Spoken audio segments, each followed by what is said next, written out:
Hello everyone, and welcome to your newest Milwaukee Bucks podcast. I'm here with my friend Trevor. BuckShots with Trevor and Luke is the name of our podcast. I should mention probably that right off the tip, huh? But Yeah. here with my friend Trevor. You guys know us. We're Lombardi Sweep fantasy football show. We're doing a lot of crap for with Zach and with all the guys and girls all over at Flurry. But yeah, this is our first episode, BuckShots. We had envisioned this just being kind of a place to come and talk about the Bucks, talk about NBA basketball, whatever relating to the Bucks. NBA season just started. Bucks 1-1 to start the year. One great win, one really shitty loss. Um, and if that doesn't wrap up Wisconsin sports, I don't know what does.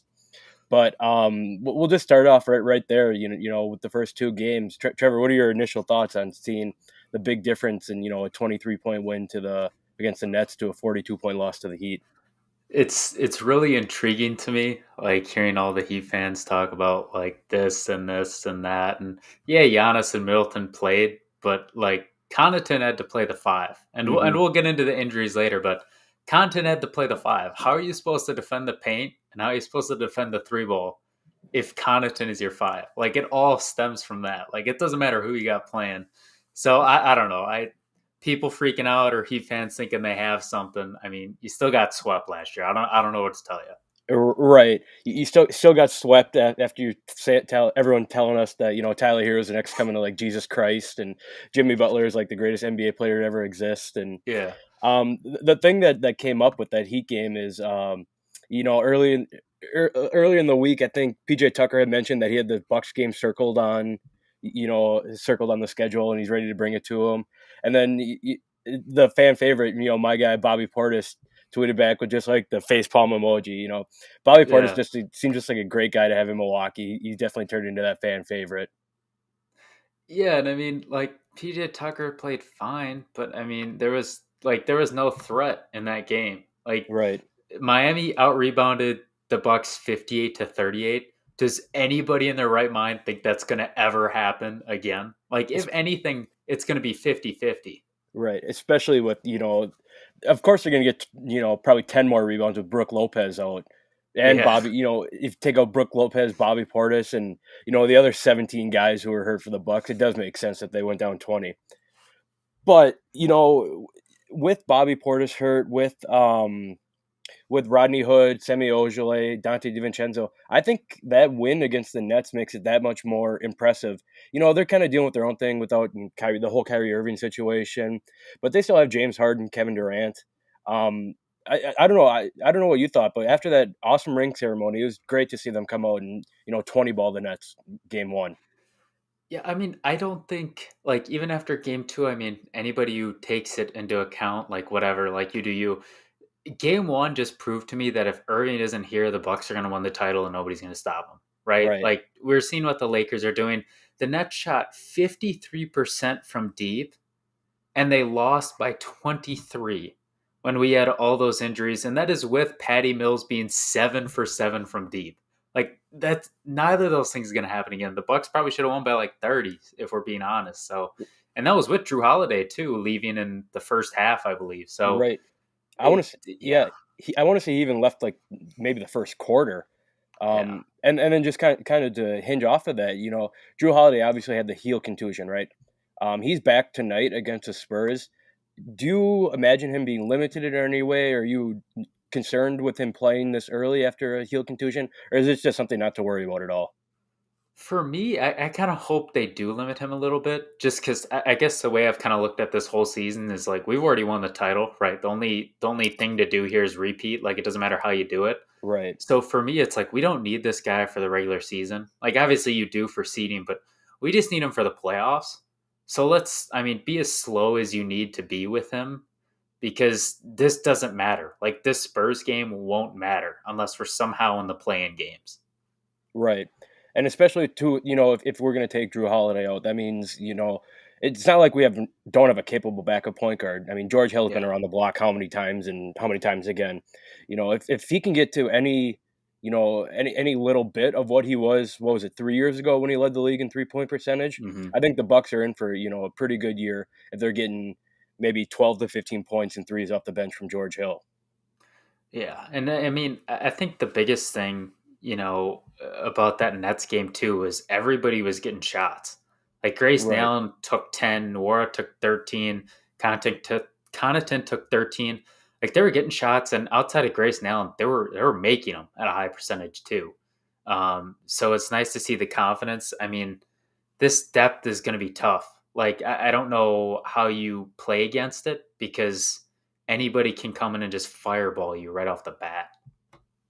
And you just had mentioned there, with the confidence and the shooting and the depth. I don't think that's been more exemplified than Jordan Nora this year. I think a lot of Bucks fans were like, "Where the hell's Jordan Nora in the playoffs last year?" Bryn Forbes played like absolute crap after the first round, and everyone's clamoring for Jordan Nora. And now here he is. And to be honest, of course he's going to take how many shots with 7 injuries or whatever we got going on right now. But I love to see the confidence from him. There was that practice video where I don't remember exactly what it was, but it was like 80 out of 100 threes or something like that. The guy's a shooter, and if he can do, Bryn Forbes played well in the regular season last year. He played well in the first round. If we can get that again, I think that, especially like you said, with the Nets without Kyrie Irving, I don't know that there's a team that would even be able to maybe win 6 games against the Bucks in the playoffs this year. Yeah, and I think the biggest thing for Nora was actually the World Cup or the Olympics, excuse me, with Nigeria. Like they needed Yeah. him to shoot, they needed him to be the guy, and he was dropping like 30 pieces on teams, like decent teams. Nigeria was looking decent, and now he's just kind of a role player. I mean, we've seen him score defense. Say what we will, the rest of our defense is so good it doesn't matter. But I mean, you have these guys coming in, they can all shoot, and this team looked deep. And again, going back to without all those guys, like Dante's huge. I mean, I really don't know what you do because every other team is probably going to beat each other up in the East. The Bucks, I mean, they're probably going to breeze past the first round. Like last year, they might get some help from matchups in the playoffs if you're looking that far forward. Right. And especially, you had brought him up before with Grayson Allen, how he came in like game one, just he seemed to just fire threes. I think he went 3 for 10 from the field, and I want to say he went 3 for 10 from three. You know, Mm-hmm. that's definitely a different step than having Bobby Portis in the lineup that we saw in the play, or not Bobby Portis, than PJ Tucker in the lineup in the playoffs. Bringing that little more offense, kind of giving up that defense. In my opinion, I think I like that a little bit more. Obviously, PJ Tucker was there to play physical with Kevin Durant in the playoffs. And the playoffs are a different animal, but he was there to play physical with, Kevin Durant, play physical with whoever he switched on. Chris Paul, he had a couple times. Devin Booker, he played physical with. But, give up that little defense for that shooting, especially when you have Brook Lopez and Giannis to play that both perimeter and down low defense. That seems like a a good thing to give up if you're going to get Grayson Allen making 30 to 40% of his threes every game. Well, and he had another not so great game against the Heat. 5 for 11 total, which isn't bad, but only 2 for 8 from three. Um, so that's not great. But I mean, the one biggest hindrance on the Bucks outside of Forbes and the first round, they shot horribly all playoffs. Yeah. And it was really easy to do because Giannis couldn't shoot. Obviously, with the injury to Dante, there are a lot less people now. You need Connaughton, Grayson Allen, George Hill, Nora, how you need a lot more people to shoot horribly for that same thing to happen. And when that same thing happened, the Bucks won a championship. So it's insane. This shooting, I feel like San Antonio should be a comeback game for guys like Grayson Allen, but you can't stop shooting like that when they're just pulling up, to your point. Right. And even like you just mentioned with San Antonio, San Antonio's not a great team, right? They are kind of, they're out of that Tim Duncan, Tony Parker era. They're kind of moving on with DeJounte Murray here, some Jacob Hurtle, whatever. Is this a game where, you kind of let the young guys kind of come out and just kind of go wild and see if they can get into a streak, maybe the first couple quarters? And if something works, then, it works for the rest of the week. Or is this a game, coming off a bad loss that you absolutely have to win? I don't think it's a game you absolutely have to win. Yeah, I just realized we also didn't talk about Rodney Hood. He's still we out. haven't. Right. Um, he's another shooter, but I mean, the Central is kind of a cakewalk. Chicago's better, I will say. Pacers are the same team, but I mean, the Bucks schedule, playing in the East that's so top heavy. You're playing San Antonio, play Indiana, great. Minnesota, San Antonio, you have Utah in there. Then you're playing Detroit, New York, Washington. Like, you don't really play a good schedule till, mid-November when you have Philly, Boston, and Atlanta all in there. So, for me, I'm not too worried about winning this game. I think as long as you hit your stride come November, I think that's going to be the actual test. Right. And just to kind of gloss over the coaching staff here, Trevor, you were a big component of not having Mike Budenholzer, right? Has that Yeah. changed at all after winning the championship? We haven't really talked about this at all. Yeah, I think what was it? I had a NBA bold season predictions. I did hit on the Nets not making the conference finals, but I did say bold prediction Budenholzer would be fired. I think he was a couple inches of Durant's foot away from being fired, Probably. um, because for the record, he coached great against the Heat after game one. Game one was abysmal, but after game one, he was fantastic. He blew game five against the Nets. There's no other way to look at it. He Right. should have been better games one and game two, but against Atlanta, he can't argue against that. Against the Suns, he can't argue against that. He finally started making adjustments, and lo and behold, it's working. When a team knows what you're going to do, no matter how good you are at it, it's tough. It's tough. And so, should he be fired? No. If he stops making adjustments, yes, but he's finally doing the things that you expect from a coach. And he's letting these guys let the deep ball fly, and with all the shooters they have, it's hard to nitpick that. Right. Basketball's not a sport like football where, the Titans can just give the ball to Derrick Henry on a stretch right every single play and score a touchdown every single play. There's only five guys, shots aren't guaranteed to go in every time, whereas, you get guys like Taylor Luan who can basically pancake anyone when he's healthy. Derrick Henry can run over anyone. But going back to the injuries, we saw this come full frontal here with Sandro Mamukashelve getting 27 minutes versus a Heat, right? And he was a second round pick this year out of Seton Hall. I believe he was a Big East Player of the Year last year.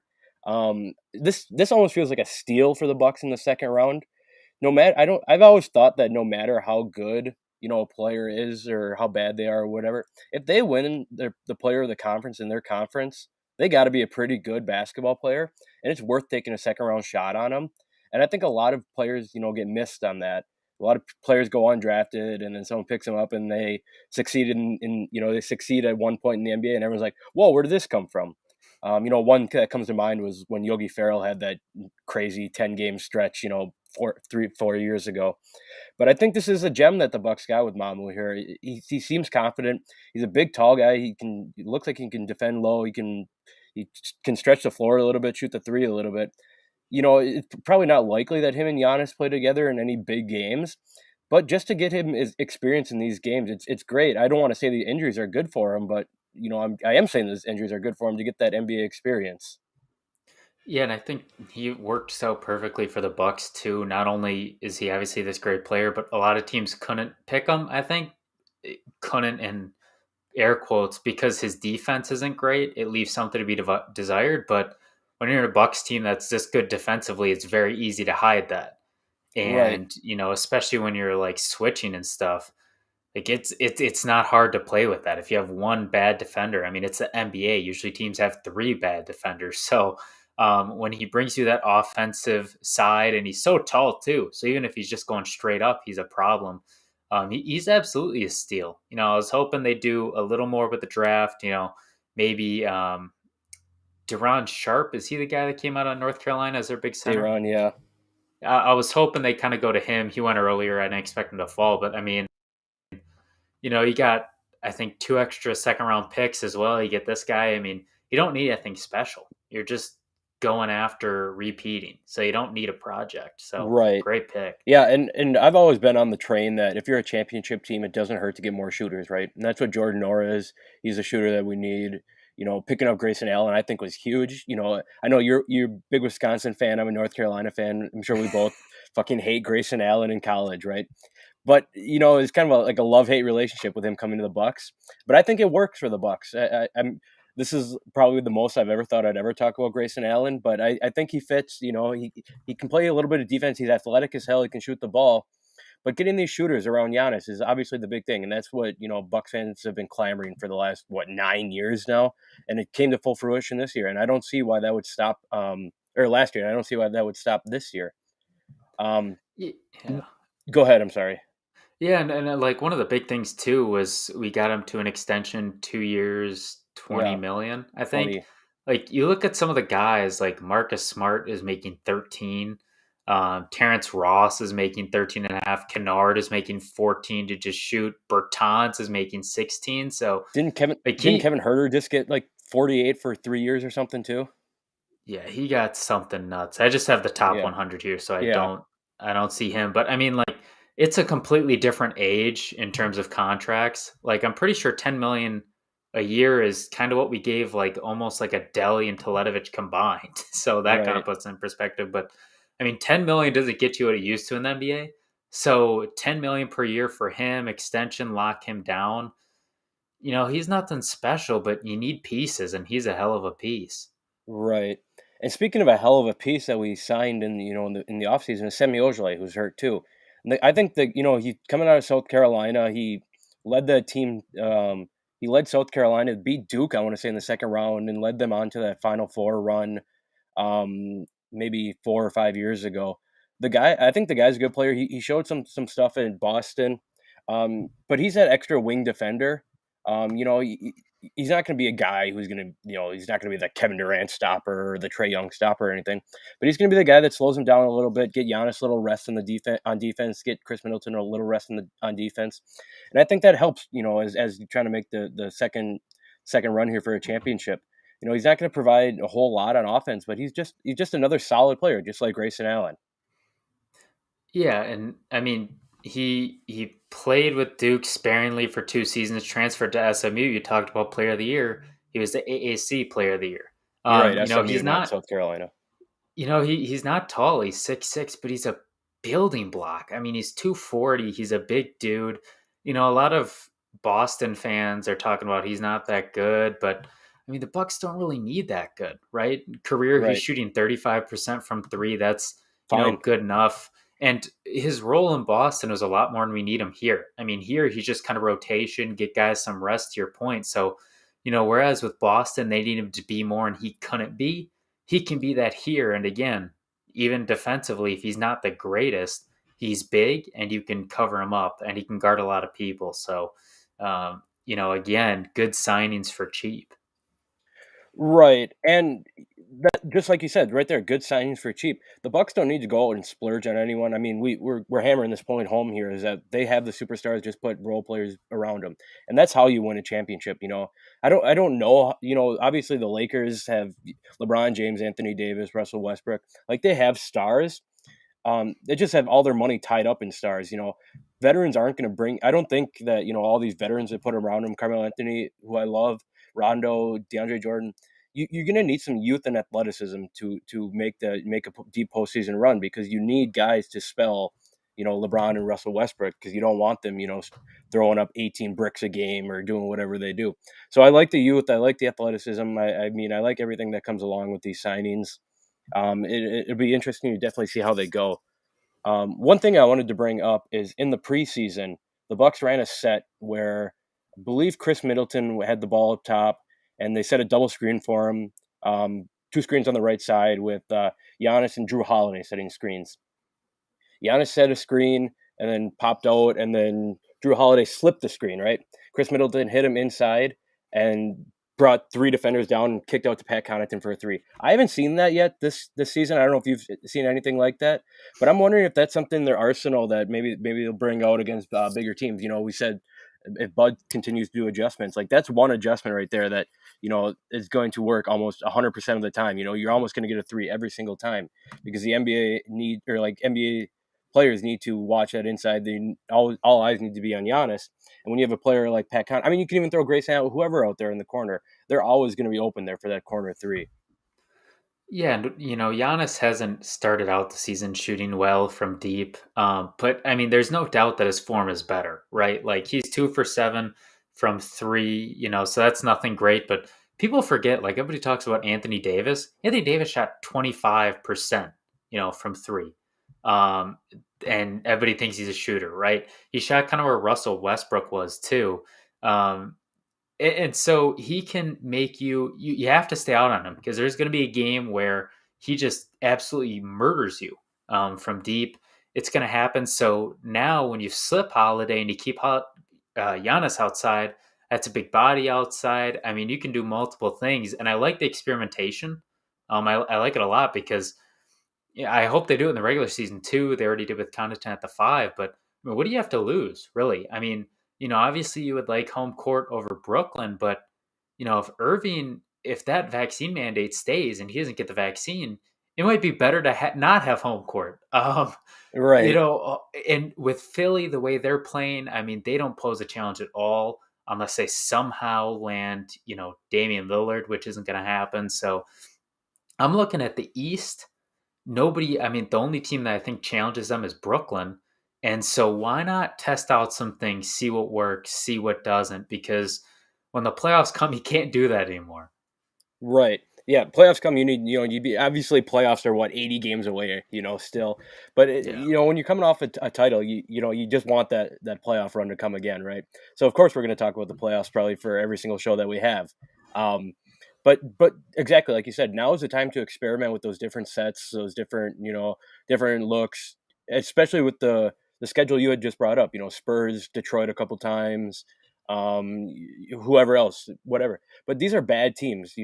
There's no better way to beat bad teams than to practice stuff that you want to use on good teams. And once Utah rolls around, maybe you show a couple of these things and see what that practice works out to. But it'll be really interesting to see how Budenholzer ends up making these adjustments or creating these sets or whatever. But like you said, Giannis' jump shot preseason, that was the whole talk of Bucks Twitter, right? This dude looks fluid. He doesn't have the hitch in his shot anymore.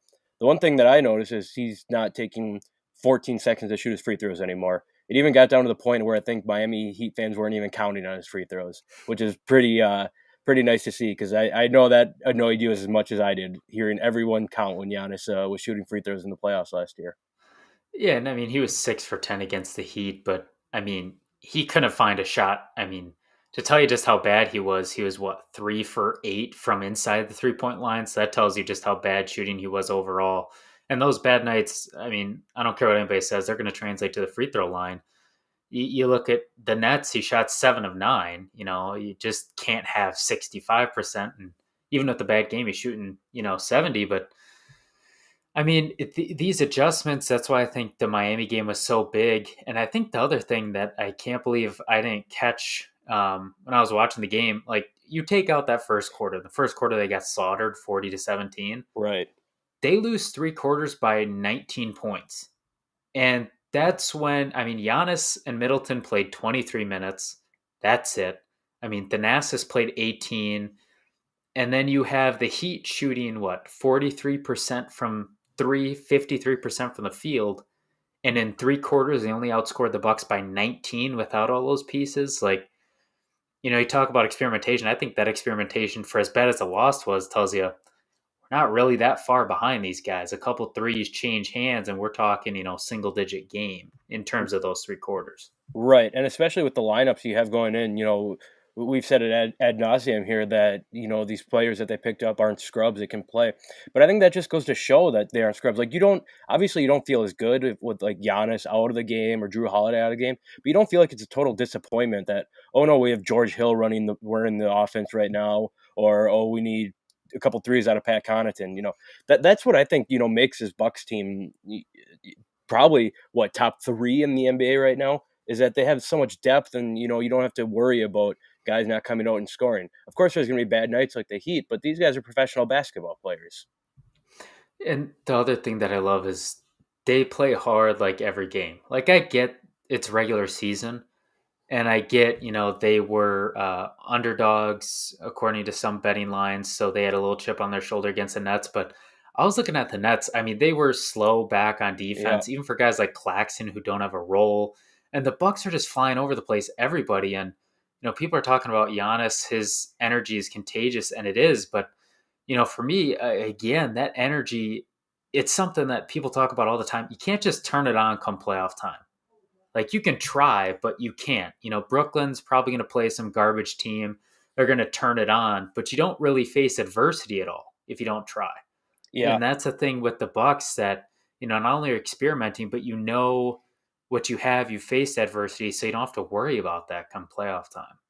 Right. How long do you think until Brooklyn plays like a team like Detroit and beats them by 50, and the Bucks lose by like 2 to the Jazz, that the media starts going, "Oh, are the Bucks even as good as we think we are? Or is Brooklyn just that much better than everyone?" It's just so it makes no sense. How everybody said that the Nets are clear to win. Mhm. It's actually funny you say that because October 31st, I don't know if you saw the schedule or if this is just luck. The Nets do play Detroit and the Bucks do play the Jazz. That was off the top of my head, baby. So that would work perfectly. But like you look at the Bucks team, they say, oh, they lost pieces. They really didn't lose anybody. Like PJ Tucker was bad. I get it. People forget Dante was also out that series. And seeing how bad PJ Tucker was offensively that series, I'm not saying it breaks even, but I don't think there's that much difference. I think game 5, the Bucks are able to hold on because they have more offensive firepower. We don't need a game 7. They added all these pieces. You look at Brooklyn, they added a bunch of old guys. Like Right. come playoff time, they're going to be worn down. None of them can stop Giannis. None of them are quick enough to guard all these guards. So, everybody's saying like, oh, the Bucks, they're not favorites and everything. And it took a ass whooping in the Nets for people to finally realize, hey, this is the same team, if not better. Right. Do you remember after game 1 when Jeff Green had maybe 25 Yeah. points, and the national media tried to make Jeff Green a thing again, and then he was never heard of for the rest of the playoffs, and I still don't think I've heard his name since that game 1. Um, but I think Bruce Brown kind of hurt the Bucks a little bit in that series, right? I think a lot of that has to do with Dante DiVincenzo out, because if Dante's in, he's taking Bruce Brown, and Dante DiVincenzo is a very good rebounding guard for being as small as he is, how athletic he is. That plays a huge factor, especially against good teams like the Nets. Like you can't give the Nets second shots, right? Because you're not going to get Joe Harris going like 0 for 800 on threes like he did in the series. But Dante DiVincenzo coming back is going to be huge for the Bucks. I think that's being very understated in NBA media. Even people who know about NBA just forget about Dante DiVincenzo. But he plays a big role for the Bucks. He's that rebounding guard. He brings that energy as well. He can kind of spell Chris Middleton a little bit, taking the best wing player on the other team and play a little physical with them. So I think that'll be huge coming back. But as far as oh, go ahead. Do you have to say something? I was just going to talk about Jeff Green. I mean, that game he went Yeah. off was game 5. That's when they came back, beat the Bucks 33-21 in the fourth quarter, won by 6. I mean, we're talking about Jeff Green's just averaged 3 for 8. That's 12 points. I Mm-hmm. mean, suddenly it's a completely different game. And not to mention Durant was 16 for 23 that game. And you might say, well, Joe Harrison, Harden were 3 for 21, but Chris Middleton was also 3 for 10 from 3, right? And so really the only thing that's really crazy about that game, because we know Harden chokes in the big moments and Joe Harris has not been himself since that series. I mean, again, you put in Dante over a guy like PJ Tucker, good defense, but 0 for 3 from the field. I mean, people like to read into that series like they say, oh, 1-7. Without Jeff Green going off, this is over in 6. Right. And without Kevin Durant scoring, he must have had 30 every game or something like that. That series might be over in 5. Yeah. So Yeah. And I mean, it's just, it's very interesting. I think Kyrie is going to help him, but I mean, James Harden, not a lot of people are saying the Nets when Irving comes back. James Harden was not good at all in that series, like at all. right. I'd have to look up his stats, but I think, like I said, he was what 1 for 10 in game 5. I Yeah, think that sounds right. game 6, game 7, he was also horrible. So he's been horrible all the time. Durant, is going to get his. He's an amazing player, but when Kyrie Irving comes back, they need these guys to score because James Harden is not going to do it. And with these new foul calls, I mean, I don't know if you noticed it. He wasn't as willing to shoot because he Right. knew he wasn't going to get the calls. Yeah. And I was just about to bring up those foul calls. We saw a little bit in the playoffs. Chris Middleton is good at that, getting that pump fake up and then kind of drawing that foul. Do you think this new foul thing kind of hurts him a little bit? Are they going to key in on? Obviously, they're going to key on those pump fakes and jumping into defenders. But I'm always wondering if Chris Middleton might have to change his game a little bit if they're not going to call these fouls. Might have to change him a little bit. I think really the refs say it's all these fouls, but I think we're smart enough to know they're really just keying in on the garbage that Harden and Trey Young were doing, and Yeah. Doncic too. As much as I love him, so Chris Middleton will have to change his game a little bit. But I mean, we both know his mid range game is so disgusting. I mean, it's so filthy that it's not going to really matter. But I mean, you look at the teams the Bucks beat. I mean, Trey Young, he loses that. Hmm. James Harden, Kyrie did it sometimes too. He's losing that. I mean, who else is left, right? Right. So yeah, so just kind of coming back to this season, tonight we have a Bucks game and a half hour. I'm sure we'll both be tuning into that, probably watching some college football on the side, flipping back and forth or whatever. But tonight, Dante DiVincenzo's out with an ankle injury. Brooks out with back soreness. Sammy Ojeley's out calf sprain, and Bobby Portis out with the hamstring. But Drew Holiday is probable. We had talked about him a little bit. Rodney Hood's also probable. So you got to imagine he's going to get a bunch of run tonight. Yeah, and I think it says a lot that the Bucks are. Um, the line is Bucks -6, Yeah. and this is a game at San Antonio. San Antonio I have a lot of respect for. They're one of those teams where they're never, at least since the Tim Duncan and all those guys there, they're never great, but they're always a tough team to play. Hmm. Um, but I'm excited to see Rodney Hood because he signed what $2.4 million contract. I think the hit is only 1.2 without incentives. So I mean, give him the ball, let him shoot. He's had a bad last 2 seasons with the knees, but I mean, we saw it. I think with the Jazz 3-4 years ago, he shot 47% from deep. If he can just Yeah. shoot 40, I mean, that's a major win. Again, talk about that salary for 2 million. Right. I'm really interested to see what they do with Rodney Hood too, because I've always been on the train of, Rodney Hood's a good player, but he seemed to bounce around from team to team for like the last 5, 6 years here. So I don't know if there's something wrong with him that teams don't want him or he just doesn't fit whatever. So I'm really curious to see. Obviously we'll have a better look at him being on the Bucks. So I think that's probably the most interesting signing in the offseason in my eyes, because there's probably a reason that he's been bouncing around team to team, right? So just trying to figure out what's going on and why he's been doing that. So that'd be really interesting to see. But as we Trevor, I don't know if you have anything else to say, but as we wrap up the show here, we have on deck. We'll be here every Saturday, probably around 6 o'clock. I don't know, 4, 6, 7, 8, 9. Who knows? We'll Um, let you know. yeah, whenever we find time, follow BuckShot with Trevor and Luke on Twitter, and you'll know for sure. But upcoming schedule, we have the Spurs tonight, 7:30. We have the Pacers Monday night in Indiana at 6. Come back to Milwaukee against the Timberwolves on Wednesday, and then we have the Spurs again Saturday night. Just based off of looking at those alone, that should be 4 wins, right? Yeah, I think with the injuries, I think, how it's probably going to play out is a win against San Antonio twice, beat Minnesota, maybe a loss to Indiana. Obviously, Brogdon's going to have a revenge game every year he plays the Bucks, Right. but, and Sabonis is a hell of a talent. He's a great player. If Brook is out for that game, that gets a little tough. But I think going 3-1 is perfectly fine. I think even 2-2, if you lose one of the games to San Antonio with these injuries like tonight, I don't You're think not is too bad. disappointed. Yeah. Um, but you get 2, you get 3, that's good. Just make sure you're healthy for Utah. I think that'll be a very good test, especially at home. Really, the first big game that people will care about since Brooklyn. Really, if we're talking about at the Fiserv. So Right. it should be a good week. Should be nice to gear up to Utah because we need those guys back for Utah.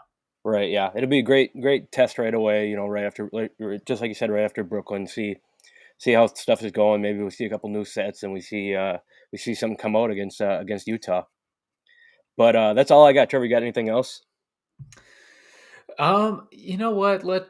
We have a game tonight starting in about A little under an hour.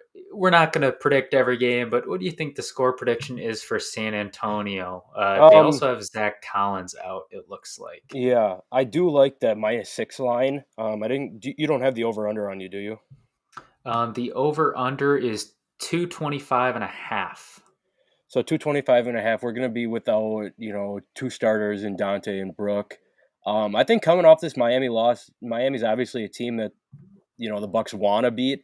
I think all of the Bucks fans want to beat Miami for all the shit that they talked after they got swept last year. So I assume there's gonna be a little bit of a little bit of a chip on the Bucks shoulder here. I would imagine they come out hot, come out fast. Spurs, I don't think have enough to come up and beat them. I'll throw something out like 110-94, something around those lines with a Bucks win. Yeah, I'd say probably. I mean, I'm going to go so far as to say 120 to 106, just because I'm looking, and I mean, outside of Pirtle, is that how you pronounce his name? Their Yeah, center. Um, I mean, their power forward is Keldon Johnson or Thad Young. I don't know who the hell stops Giannis in this right. lineup. So that's the only reason I think that gets people open. I think some of our shooters get back to form. So I'll say that. But I mean, no disrespect to San Antonio because that first three is decent, but I don't know how you stop these guys. Right. And I'm just looking up on Underdog here. They have the pick 'em. Um, I just want to see what they have Giannis at tonight. Um, so the only thing they have for the Bucks is Chris Milton over under 19.5 points. What are you doing with that? Oh, that's got to be an over. It's got to be Um, right. I think the only way he gets under is if I mean it gets out of hand real soon, which I don't see with all those key pieces out. Yeah. And then just to add one more on the Underdog here for you with you just brought up Keldon Johnson. They have him at 22.5 points, points plus rebounds plus assists, 22.5. What are you doing with that? Ooh, I gotta see his stats. That sounds good. Obviously, you have a starter. They give you the points, rebounds and assists. That's obviously a huge win.